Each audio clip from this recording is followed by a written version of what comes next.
دیواروں میں لکھتے بھی ہو دل، نوٹ بک اور پیپر میں بناتے بھی ہو دل، دل تو خوب جانتے ہو، دل سے دل کا کنیکشن بلوٹوتھ سے نہیں، وائی فائی سے نہیں، ڈائریکٹ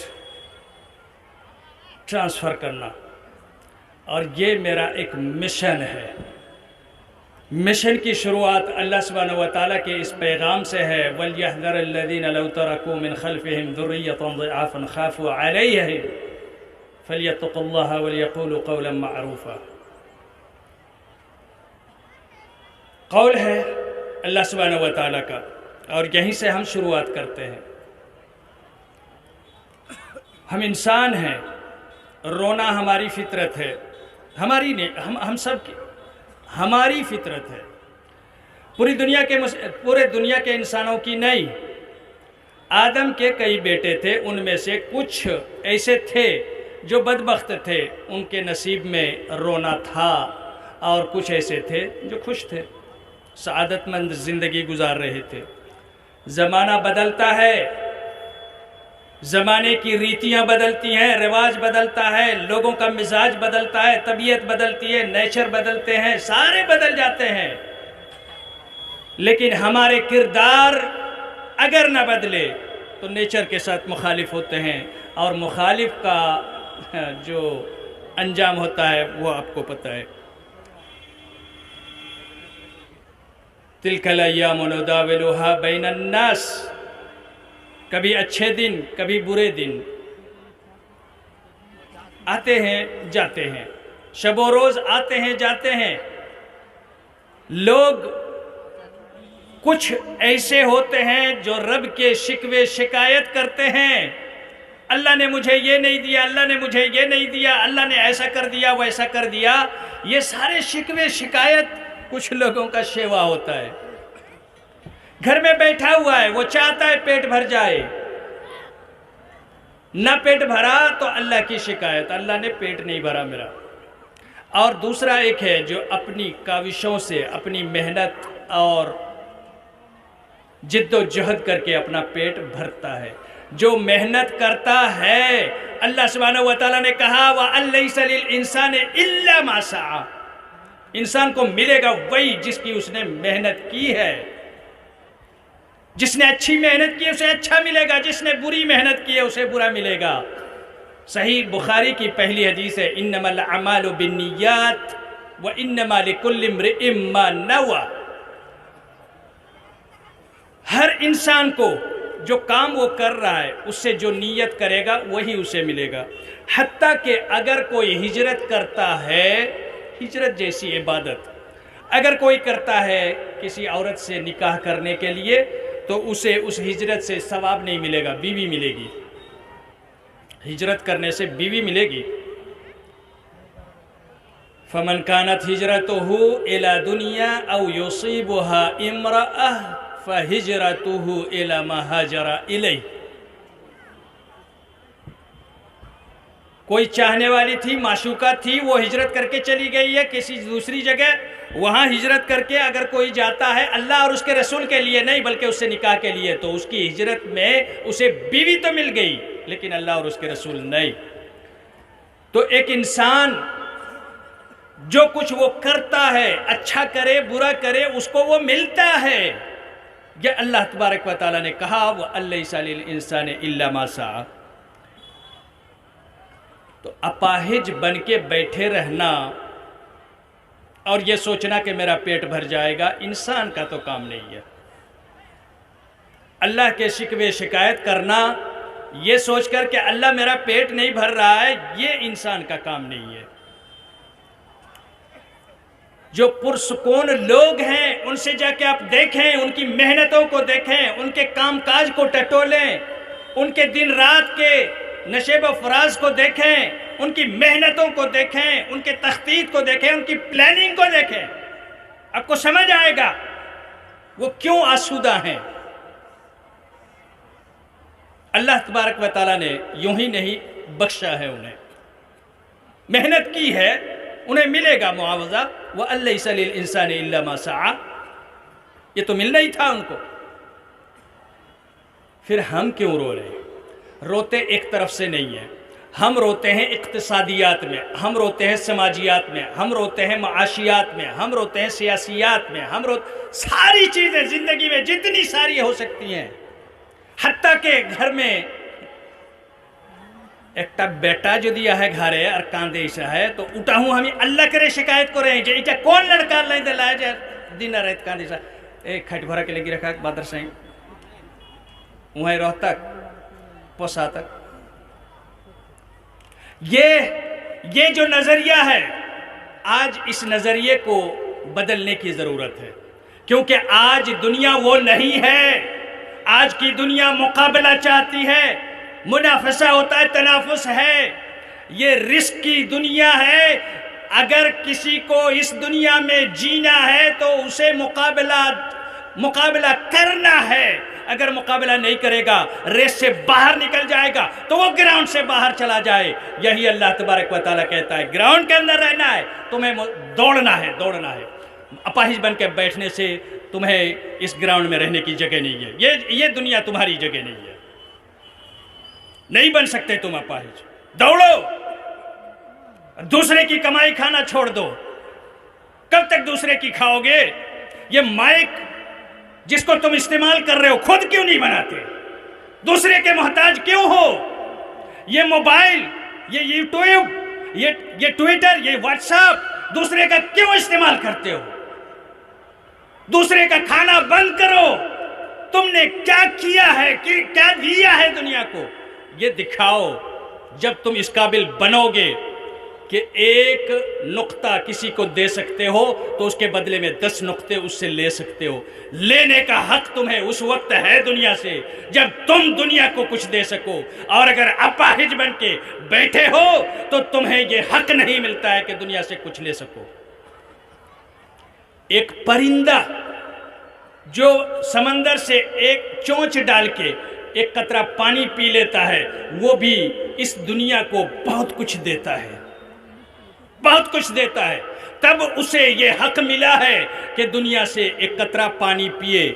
ایک کیڑا، یہ جو مچھر جو کاٹتے رہتے ہیں، ہمارا خون چوستے ہیں، یہ مچھر یہ کئی طرح کے خدمات انجام دیتے ہیں اس دنیا میں، اللہ کے جنود ہیں، اللہ کے لشکری ہیں، اللہ کے بنائے ہوئے ایسے کام کے لوگ ہیں، مزدور ہیں، مزدور میں اللہ تعالیٰ نے لگایا ہوا ہے، کئی کام کرتے ہیں تب انہیں اللہ تعالیٰ ہمارا خون پلاتا ہے۔ اگر ایک مچھر کو بغیر معاوضے کے ایک انسان کا خون نہیں مل سکتا، ہم اور آپ کو کس نے حق دیا کہ ہم دنیا سے کچھ بھی حاصل کر لیں اور سوچ لیں کہ ہمیں دنیا مل جائے گی؟ دنیا کے ہم مالک ہیں، ہمارے اسلاف ایسے تھے، ہمارے وارثین ایسے، ہم ان کے ایسے لوگوں کے وارث ہیں۔ ہمارے لوگوں نے تو نیل کے ساحل سے کاشغر تک فتح کر لیا تھا، افریقہ اور نہ جانے کہاں کہاں تک فتوحات کا سلسلہ۔ یہ کس سے کہانیاں چھوڑو، دنیا اب پاگل ہو چکی ہے، کب تک کہانیاں سناتے رہو گے؟ کہانیاں سنا کے امت کو سلاتے رہو گے، یہ کب تک چلے گا؟ نہیں چلے گا۔ آؤ مقابلے میں، گراؤنڈ کے اندر ہو، زمین پر اگر قدم رکھتے ہو تو مقابلہ کرنا پڑے گا۔ اگر کوئی موبائل بناتا ہے اس کی جگہ کوئی ایک ایسا آوشکار کرو، کوئی چیز وجود میں لاؤ، ایجاد کرو، ورنہ تم اس دنیا کو خالی کرو، تمہارے لیے جگہ نہیں ہے یہاں۔ دوسرے کسی کو آنے دو جو یہاں کھڑا ہو کے یہی کام وہ کرے گا۔ وَمَا ذَلِكَ عَلَى اللَّهِ بِعَزِيزٍ۔ کیا سوچتے ہو اللہ کچھ نہیں کر سکتا ہے؟ وہ کہتا ہے جگہ خالی کرو، چلو چلو چلو خالی کرو، کیوں میں آ جاؤ، فلانے فلانے فلانے کتنے ہو، نام لکھاؤ، چلو خالی کرو زمین۔ دوسرا لائے گا اور وہ لانے پر بھی قادر ہے، اور تم اس کا کچھ نہیں بگاڑ سکتے۔ جس طرح تمہیں لایا اور تمہیں کام پر لگایا، تم آناکانی کرتے ہو، اپاہج بن کے بیٹھے ہو، کچھ نہیں کرتے، ایسا وہ کبھی نہیں کریں گے۔ وَمَا ذَلِكَ عَلَى اللَّهِ بِعَزِيزٍ۔ یہ اللہ کر سکتا ہے، کرے گا اور کر کے دکھائے گا۔ بہت سو کو کیا، ہٹایا، یہاں سے منٹوں میں ہٹایا، اور ایسا ہٹایا کہ دوبارہ ان کا نام لینے والا کوئی نہیں، داستان پارینہ بنا کے رکھ دیا۔ ابھی تھوڑے دنوں پہلے ایک گاؤں ملا ہے سدوم نام کا، بحر میت، بحر احمر کا جو آگے کا حصہ ہے، ایجپٹ خلیج عقبہ کے سامنے، وہاں ایک گاؤں ملا ہے۔ گاؤں کے جو آثار بتائے گئے تھوڑے دنوں پہلے، آثار قدیمہ کے جو ماہرین ہوتے ہیں، اس ٹیم کو ایک گاؤں سمندر کے اندر ملا ہے۔ وہ گاؤں کے جو آثار قرآن میں بتائے گئے ہیں، اس حساب سے موقع جغرافیائی اعتبار سے اور اس کے علامات کے حساب سے بتایا گیا ہے یہ سدوم ہے۔ اور سدوم کون تھا؟ یہ لوط علیہ السلام کے گاؤں کا نام تھا۔ اور لوط علیہ السلام کا جو گاؤں یہاں سمندر کے اندر ڈوبا، غائب ہو چکا تھا، ابھی یہ ملا ہے آثار قدیمہ والوں کو۔ تم کیا سوچتے ہو؟ کیا سوچتے ہو؟ ابھی ترکیہ میں دیکھا کیا ہوا؟ منٹوں میں اللہ سبحانہ و تعالیٰ خالی کرا دیتا ہے زمین کو۔ اب باہج کے لیے جگہ نہیں ہے، کام کرنا پڑے گا تمہیں۔ اور کام کیا؟ رونا بھی چھوڑ دو، ہمیں اچھا معاشرہ نہیں ملا، ہمیں اچھا ماحول نہیں ملا۔ کہاں سے ملے گا؟ بنایا تم نے۔ جب تک تم نہ بناؤ ایک اچھا ماحول، بنا کے کون دے گا؟ جبریل آئیں گے، جبریل آئیں گے ماحول بنانے؟ نہیں، جبریل نہیں آتے۔ ملک الموت آئیں گے، میکائیل اور اسرافیل آئیں گے، کون آئیں گے ماحول بنانے؟ ماحول نہیں بنے گا، ثقافت نہیں بنے گا، ہزارہ نہیں بنے گا، تہذیب اپنی بدلنی ہوگی، تمدن سیکھنا ہوگا، اور یہ آئے گا علم سے۔ آج میں 4 لوگوں کو ٹارگٹ کرنا چاہوں گا، اور چار لوگوں کے اس ٹارگٹ میں جس کو جو تیر لگ جائے سمجھ لینا، اپنا سمجھ کے اور رکھ لینا۔ یہ جو 4 لوگ ہیں جنہیں میں ٹارگٹ کرنا چاہتا ہوں، سب سے پہلے ہیں ماں باپ۔ ماں باپ جو ہوتے ہیں، یہ جب بچے تھے تو ان کے ماں باپ نے ان کے ساتھ جو کیا وہی یہ اپنے ماں باپ اپنے بچوں کے ساتھ کر رہے ہیں، اور ان کے بچے جو ہیں وہ جب بڑے ہوں گے وہ اپنے بچوں کے ساتھ وہی کریں گے۔ مکتب بھیجا تو بھیجا، قاعدہ بغدادی پڑھا تو پڑھا، امپارا پڑھا تو پڑھا، جائیں رے گرو چراوے لائی چھاگر گونٹی لے کے دادو ہاتھے آئی گونٹی ٹی۔ دادا نے باپ کے ساتھ ایسے کیا تھا، باپ نے بیٹے کے ساتھ کیا، اور بیٹا جب خود باپ بنے گا وہ بھی ایسا کرے گا۔ یہ سرکل بن گیا ہے، پورا سرکل بن گیا۔ یہ سرکل ہم نے بنایا ہے، اور یہ جو سرکل بنا ہوا ہے بڑا خطرناک ہے ہمارے معاشرے کے لیے۔ یہ ٹوٹنا چاہیے، یہ ٹوٹنا چاہیے۔ ہمارے باپ نے ہمارے ساتھ جو کچھ بھی کیا ہو، ہم اپنے بیٹوں کو سنبھالیں گے، انہیں ہم اچھی کلچر دیں گے، اچھی تہذیب دیں گے، انہیں ہم تعلیم دیں گے، ثقافت دیں گے، اور ثقافت جب انہیں ملے گی اس وقت یہ اس قابل بنیں گے دنیا کے نظر کے سامنے نظر ملا کے وہ بات کر سکیں گے، ڈریں گے نہیں، کمزور نہیں ہوں گے، ضعیف نہیں ہوں گے، وہ کمزور نہیں ہوں گے۔ اولاد جب پڑھے گی تو اولاد بڑھے گی، اور جب اولاد بڑھے گی تو دنیا والوں کے سامنے آنکھوں سے آنکھ ملا کے بات کر سکے گی، کمزور نہیں ہوگی۔ اور یہی اللہ تعالیٰ کہتا ہے وَلْيَحْذَرَ الَّذِينَ لَوْ تَرَكُوا مِنْ خَلْفِهِمْ ذُرِّيَّةً ضِعَافًا خَافُوا عَلَيْهِمْ فَلْيَتَّقُوا اللَّهَ وَلْيَقُولُوا قَوْلًا مَّعْرُوفًا۔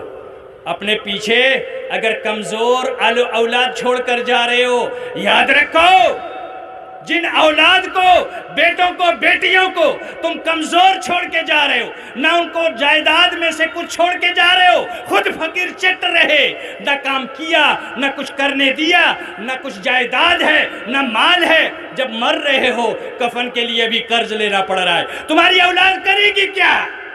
اللہ تعالیٰ کہتا ہے ڈرو، اللہ کے پاس آ رہے ہو، آؤ تمہاری ہم خبر لیں گے۔ اپنی اولاد کو کیسے تم نے چھوڑا ہے؟ وَلْيَحْذَرَ الَّذِينَ لَوْ تَرَكُوا مِنْ خَلْفِهِمْ، اپنے پیچھے ذُرِّيَّةً ضِعَافًا، کمزور اولاد چھوڑا ہے، بیٹا بیٹی جن کو نہ پیسہ دیا ہے، نہ تعلیم دی ہے، نہ ثقافت دیا ہے، نہ کوئی ہنر دیا ہے، نہ اور کوئی چیز دی ہے کہ وہ کمزور نہ رہے دنیا کے سامنے۔ آج ہماری بیٹی جب دوسروں کے یہاں بیاہ کے جاتی ہے، بیاہ ہوتا ہی نہیں ہے، اولاً ڈیمانڈ جہیز کیوں مانگا جاتا ہے؟ بیٹی کو ہم نے بیٹی بنایا ہی نہیں، ایک باندھی ہوئی بکری بنایا ہے، ایک گائے ہے، جو کہو اس کو کرنا پڑے گا، کیونکہ اس کا اپنا کوئی وجود ہے ہی نہیں، ہم نے مٹا کے رکھ دیا ہے۔ نہ لڑکے کے وجود کو سمجھا ہے، نہ لڑکی کے وجود کو سمجھا ہے۔ ہم نے اگر اپنی بیٹی کو مضبوط بنایا ہوتا، اسٹرانگ بنایا ہوتا، تو دیکھتے کہ کسی کو جرأت نہیں ہوتی اس بیٹی کے سامنے آ کے جہیز کا ڈیمانڈ کرے گا کوئی؟ کسی ڈاکٹر کوئی بیٹی کو پڑھا کے ڈاکٹر بنا دیا ہے، ڈاکٹر سے آ کے کوئی ڈیمانڈ کرے گا کہ جہیز چاہیے؟ اوپر سے وہ لے کے آئے گا جہیز، مانگ نہیں کرے گا۔ کوئی لڑکی اگر انجینئر ہے اس سے جہیز کوئی نہیں مانگے گا۔ کوئی لڑکی اگر کسی ملٹری فورس میں ہے، کسی آئی پی ایس آئی ایس میں ہے، یا کوئی اور کسی پوسٹ میں ہے، کسی بڑے مدرسے کی معلمہ ہے، ٹیچر ہے، یا کوئی مربیہ ہے، کوئی داعیہ ہے، کوئی بڑے پوسٹ پر پڑھائی کر کے ثقافت سے پہنچی ہوئی ہے، اس سے کوئی نہیں مانگتا ہے، کیونکہ وہ اسٹرانگ ہے، وہ مضبوط ہے، اور یہی مضبوطی اللہ تعالیٰ چاہتا ہے۔ فَلْيَحْذَرَ الَّذِينَ لَوْ تَرَكُوا مِنْ خَلْفِهِمْ ذُرِّيَّةً ضِعَافًا خَافُوا عَلَيْهِمْ فَلْيَتَّقُوا اللَّهَ وَلْيَقُولُوا قَوْلًا مَعْرُوفًا۔ کیا کر رہے ہو تم؟ خود مسکین رہے، خود جھیلا، دنیا کی پریشانیاں جھیلی، مشقتوں کو برداشت کیا، اپنی اولاد کے لیے بھی وہی چاہتے ہو؟ کیوں چاہتے ہو کہ تمہارا بیٹا جو تم نے گوٹیوں سے کھیل کے اور کیڑوں سے کھیل کے تم نے اپنی زندگی گزاری، تمہارا بیٹا بھی تمہاری بیٹی بھی یہی کر کے زندگی گزارے؟ کیوں سوچتے ہو؟ یہ اللہ تعالیٰ کو پسند نہیں ہے، کیونکہ اولاد ہر انسان کے پاس اللہ کی امانت ہے، گاڈ گفٹ، جاگیر نہیں ہے آل اولاد۔ کیا آل اولاد کا مالک باپ ہوتا ہے؟ جیسے ایک موبائل ہے، موبائل میں نے خریدا ہے، اس کا مالک میں ہوں، اس کو توڑوں، پھینکوں، جلاؤں، کچھ بھی کروں، میری مرضی۔ کیا اولاد کا مالک باپ ہوتا ہے؟ اس کو توڑے پھوڑے مارے کچھ بھی کرے؟ نہیں، صرف وہ ایک ذمہ دار ہوتا ہے۔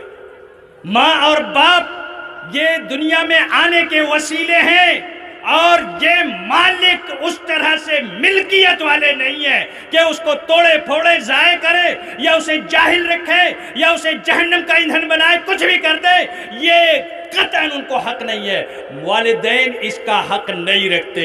اللہ کی جب امانت ہے، اس امانت کو نبھانا ہے، اور اللہ تبارک و تعالیٰ نے یہ ذمہ داری دی ہے کہ یہ تمہیں امانت کے طور پر دیے جا رہے ہیں۔ لڑکا ہے یا لڑکی ہے، اس کی ذمہ داری کو نبھانا ہے، اور نبھانا تعلیم سے، تربیت سے، ثقافت سے، اور پھر پڑھائی کے ساتھ ساتھ کچھ اسے ہنر بھی سکھاؤ۔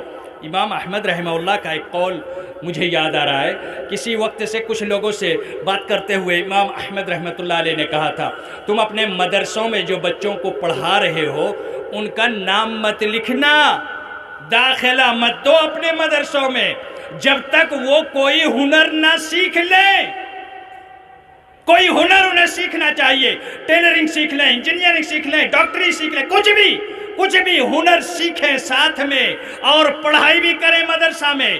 اگر وہ ہنر نہ سیکھیں، صرف پڑھائی کر رہے ہیں مدرسے میں، دو باتیں